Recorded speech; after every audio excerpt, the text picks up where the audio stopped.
Coming up on this episode of the Upper One Podcast, the Iditarod Finish, springtime in Alaska, some much needed vacation time, as well as my daughter submitting an art project to the local museum that I am very proud of. Stay tuned.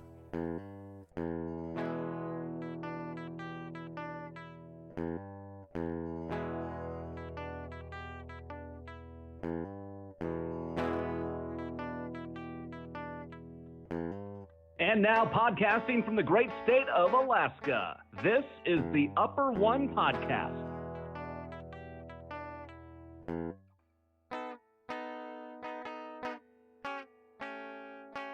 I have come here to chew bubblegum and kick ass, and I'm all out of bubblegum. All right, welcome back. So I'm just going to start off by updating the Iditarod Finish. It's been a few days. Brent Sass won the Iditarod. He finished in 8 days, 14 hours, 38 minutes, and 43 seconds.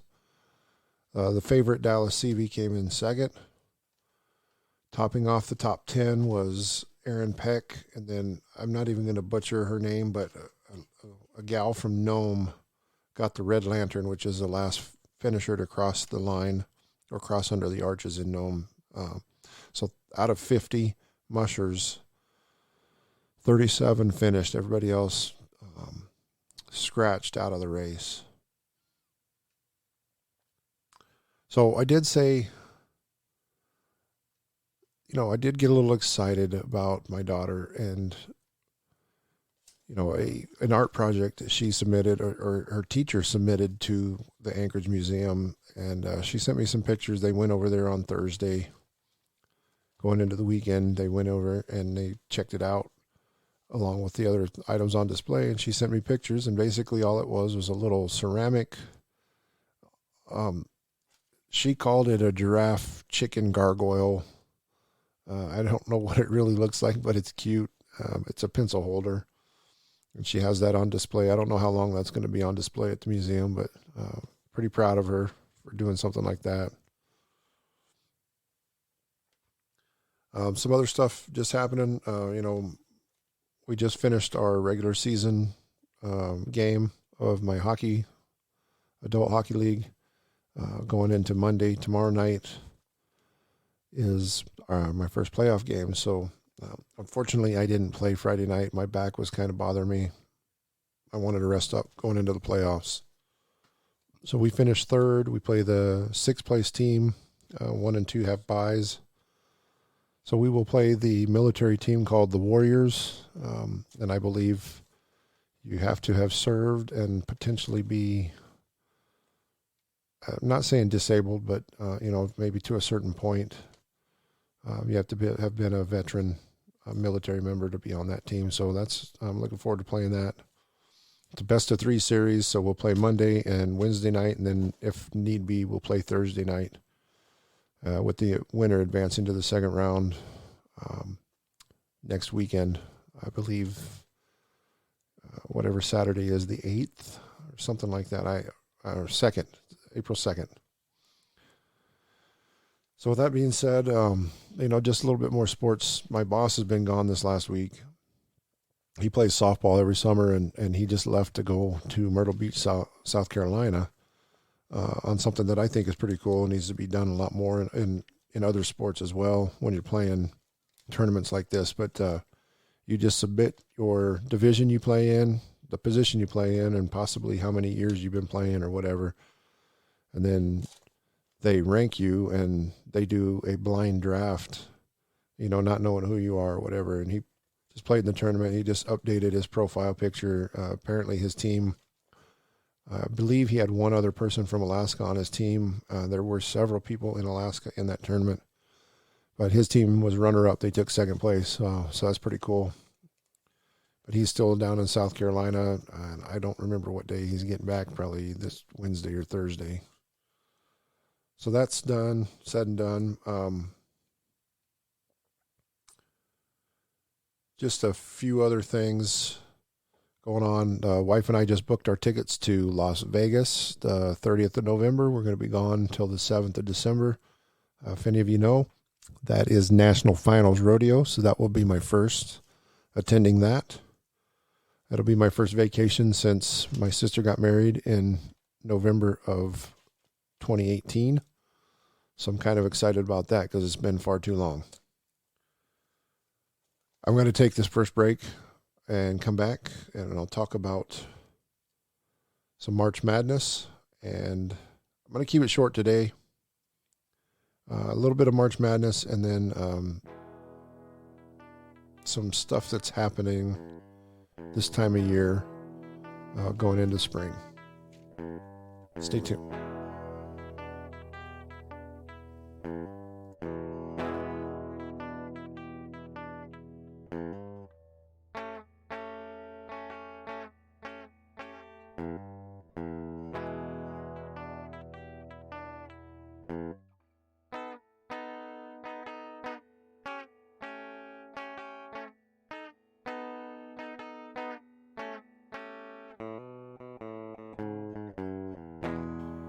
All right, welcome back. So going into this weekend, it was the Sweet 16 Thursday and Friday, and the Elite 8 Saturday and Sunday for the NCAA. But before I get to that, let me just run out. We've had Alaska High School Championships go on recently. They just finished up this weekend as well. So I'm going to start with the single A boys from Nelson Island, and I don't know how to say this, but it's Tuksuk Bay. They won the single A state championship. The single A girls are from New Halen. The double A boys are Ninilchik, which is just south of Anchorage. The double A girls is Tigiak, which is up in Point Hope. That's one of the North Slope villages, one of the 8. The 3A boys are from the Nome Belts High School in Nome. The 3A girls are the Barrow Whalers, state champions.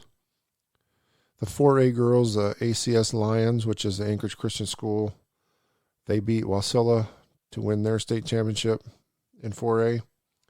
And dethroning the state champion 4A boys, East High Thunderbirds, were the South Anchorage Wolverines. So congratulations to all of them. I got a place in my heart for high school basketball championships here. As everybody knows, I played high school here. My senior year, I lost my senior year high school state championship by 2 points in triple overtime to East High School, which Trajan Langdon, who eventually went to Duke and then drafted by Cleveland, played for. Trajan is currently, I believe, he's assistant GM. The last I remember, I may be wrong, or GM of the San Antonio Spurs, but I think he's assistant. So anyways, that holds a place in my heart up here as the high school basketball, so I pay attention to a lot of that. Getting back to the NCAA, everybody does their brackets to try to see who they think is going to win. I did have my New Mexico State Aggies going to the Sweet 16. I had them beating Arkansas to play against Gonzaga. Unfortunately, they came up a little bit short against Arkansas, which to me, they should have won that game had they played the first half the way they played the second half. They would have beat Arkansas and potentially beat Gonzaga. Either way, Gonzaga's in number 1. They're out. The other number 1 in one of the other regions, I'm trying to think of who that was, they're out as well. Number 2, Kentucky, got beat in the first round by number 15, St. Peter's out of New Jersey. That was a big upset because they just made it to the Elite 8. They're the first number 15 team to ever make that. Number 1, Arizona, lost to Houston. I had Arizona playing in the championship game. So I said playing. I didn't say winning. My bracket's still alive. Kansas just beat Miami to advance to the Final Four. And North Carolina beat St. Peter's. and Villanova beat Houston. So those are 3 of the 4 teams. The other team is the team that I had picked to win it, and that is the Duke Blue Devils.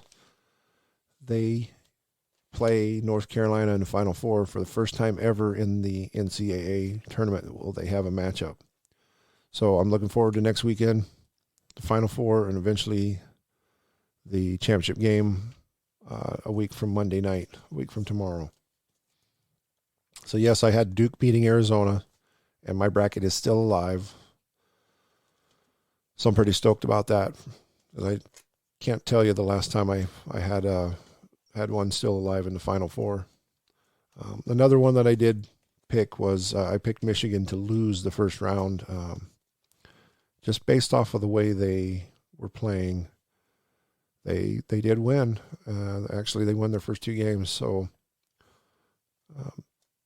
one of the things with this March Madness is I always tend to find myself picking with my heart more than picking with my head, and that's one of the things I did this year was picked based off of what my head was telling me and not what my heart was telling me.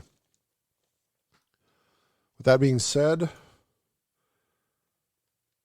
I think I'm going to take one more short break and finish up with springtime in Alaska and some of the stuff that's been happening here locally because of some freakish weather and some, natural disasters, actually. So I will be right back.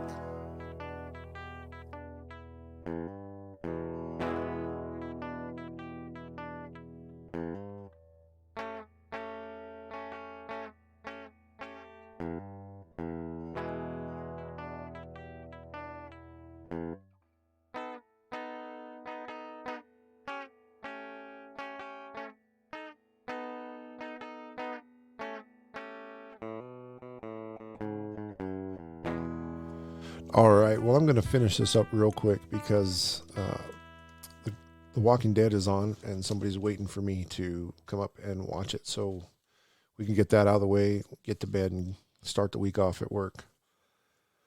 So there is a song, and I've quoted it before. I'm not going to play it because, you can get in trouble for licensed material and royalties, stuff like that. But Johnny Horton, Springtime in Alaska, it's 40 below. Well, unfortunately, it's been above 40 degrees consistently for a few days, fluctuating back into the 30s, but we did have some warm weather this past Thursday night because of that. Just across the valley from where I live. When I say deep in the Eagle River, halfway up the Eagle River Valley, I'm not really halfway, but I do live across the valley.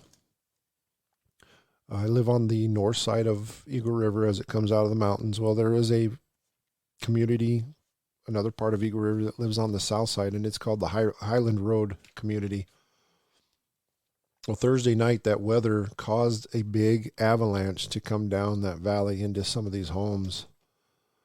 Some of the depths of this avalanche was from 40 feet to 80 feet. Now, looking at these pictures, it looks pretty crazy, but it did not take out a single house. Now, I don't know what the geography looks like without that snow there, if there's roads that go up there or what. But it's about 7 miles up Highland Road. The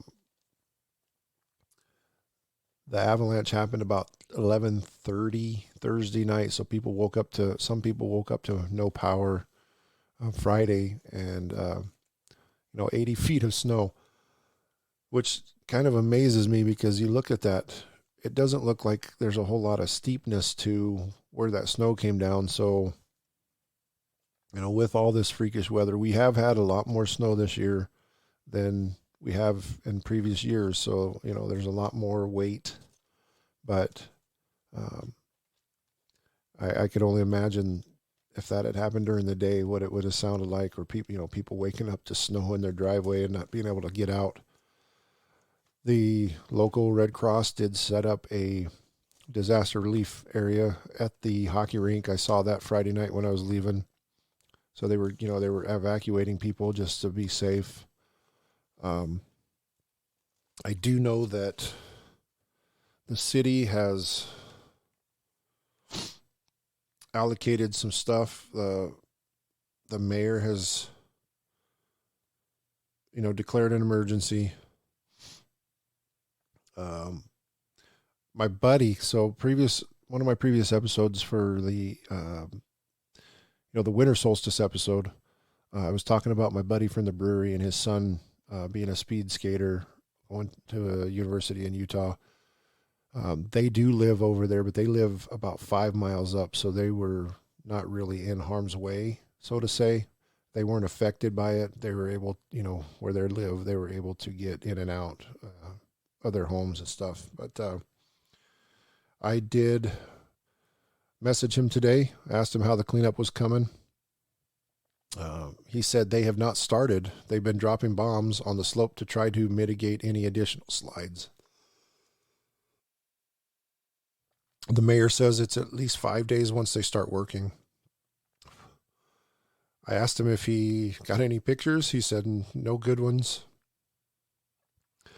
And then he sent me a video of a guy who flew a drone up and got some good footage of the slide area. So I'm going to post that link. Once I get this episode posted, I will post the link in another post on Facebook, so you can check it out.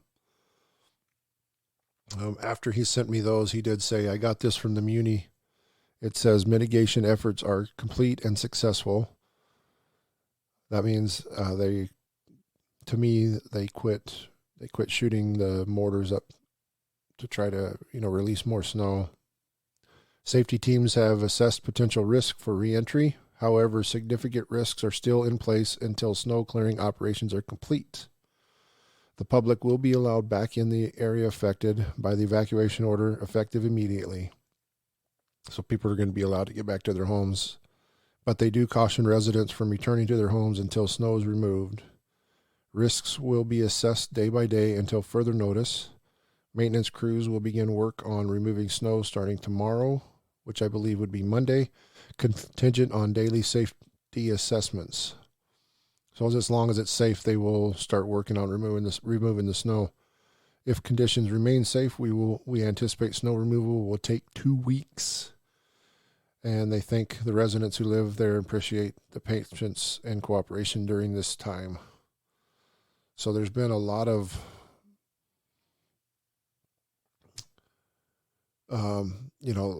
effort on this disaster, even though nobody has been hurt. Trying to get people safe and get them out. So with that being said, we're talking about this freakish weather. It's been warmer. One of the things I didn't do this year as much as I normally do is hook the plow up and, keep the driveway plowed off as much as I can, because I just kind of got lazy with it. Just used the little push snowblower that I have. But it has been warm. Everything that we've driven on and compacted down has been breaking up. We've been ice chipping, and I've got half of the driveway, the part that my wife parks on, I've got it chipped off, and I've got a little channel chipped in, about an inch wide, almost 2 inches wide. I got it chipped, a little channel chipped all the way down to the road, or down, at least down past where the low spots where when the water is getting, so the water will drain off. And just gravity feed that water down, and as long as there's running water, it helps clear that ice up pretty good. So I did that. But part of this is earlier during that solstice episode, we were talking about gaining daylight, and we did have on the 20th, we did have the spring equinox, which means equal daylight hours versus equal nighttime hours. Unfortunately, I'm going to read these times off, and it's not going to be equal. So the winter solstice, we had about 5 hours of daylight, right? That was the shortest day of the year. Now we have the spring equinox, which everything should be equal. We should have about 12 hours. So on March 20th, the vernal equinox, we had 12 hours, 15 minutes, and 16 seconds. So it's not equal of daylight, but the day before was 12 hours, 9 minutes, and 31 seconds. So, as I said, we're higher up on the latitude lines. It's not going to be entirely equal, and it's not going to be the same as, let's say, somewhere down in the lower 48. The day after, so the 21st, we did gain 6 minutes of daylight. It bumped up to 12 hours, 21 minutes, and 1 second. Just as a reference, on the winter solstice, December 21st, sunrise was at 10:14 a.m. and sunset was at 3:42 p.m. for a total of 5 hours and 28 minutes of daylight. And like I said, 12 hours and 15 minutes of daylight. So the sunrise was at 8 a.m. On March 20th, and the sunset was 8:15 p.m. And, it's still good times. Like I said, we're gaining daylight. Temperatures are rising. We're not getting so low overnight as we normally are up to this time, and things are starting to melt. Recapping the disaster with the snow, the avalanche up on Highland Road. A lot of crazy stuff can happen. So with that being said, I don't have a whole lot left. I'm going to get out of here. I'm going to edit this real quick, get it posted so I can get up and watch The Walking Dead. Thanks again for joining me. Please like and share my episodes. You can do that from the platform you were listening to them, or you can share them, like and share them as well, as well, on my Facebook page, Upper One Podcast, as well as any other social media platforms, Instagram or Twitter, that you may see a post or comment or picture or video. But that's it. Oh, I did forget one other thing. I'm not done. I am not done. So last night, let's back up one more day. Friday morning, on Fridays, I make my deliveries. My one day for now, I do deliveries at my work. I was on my way out to the valley to make my deliveries, and I was fortunate enough to be the correct caller at the radio station. That it's Alaska's rock radio station, 106.5 KWHL. I listened to Mr. Bob Lester as well as Mr. Brock Lindo, from the lead singer from 36 Crazy Fists. Well, they had a guy by the name of Mark. I can't remember his last name, but his name was Skippy. He was on Family Ties with Michael J. Fox back in the 80s. Well, he's a stand-up comic now. They had him on, and they had the day before, on Thursday, they had Michael Winslow on. Well, on Friday, I was the correct caller. I won tickets to that comedy show for Saturday night, and the wife and I attended. Well, the headliner was Michael Winslow, and I did post a picture with him. We were fortunate to get a picture at the end after the show. But for those of you that do or don't remember, Michael Winslow was in the Police Academy movies. He was also in Spaceballs. He was also in Cheech and Chong's next movie, as well as Nice Dreams. Cheech and Chong.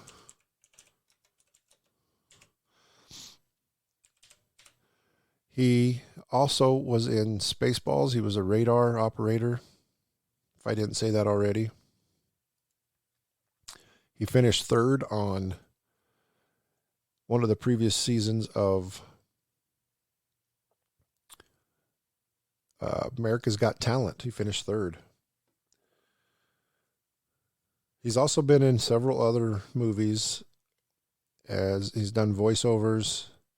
I can't list them all. There's quite a few. But the one main movie series that everyone knows about that you probably know him from is the Police Academy movies. In the first Police Academy movie, he was Cadet Larval Jones. And he's the guy, he's known as the human beatbox or the man of 10,000 sound effects. He's credited as being, I believe, being the first beatboxer. So, anyways, that's kind of a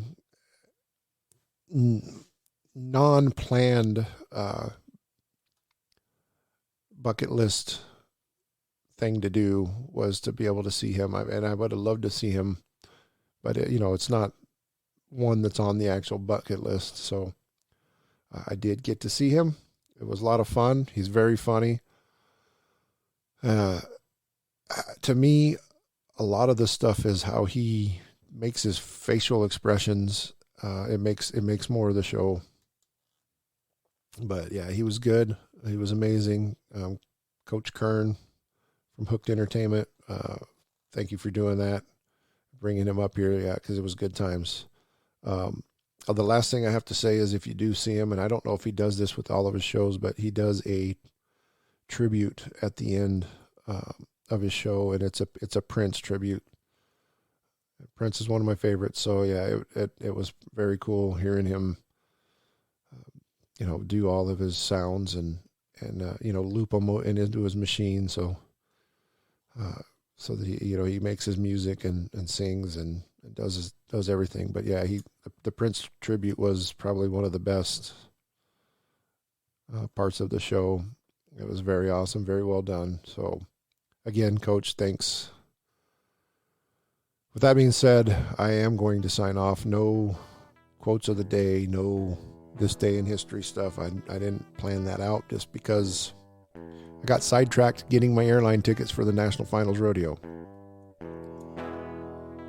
So I'm finishing this beer. I'm heading upstairs to watch The Walking Dead, and then I'm going to bed for work in the morning. So I'm going to sign off. This is Scott, coming from the sunny side of Eagle River Valley, the Upper One Podcast. Thanks for listening, and I will get back at you next time.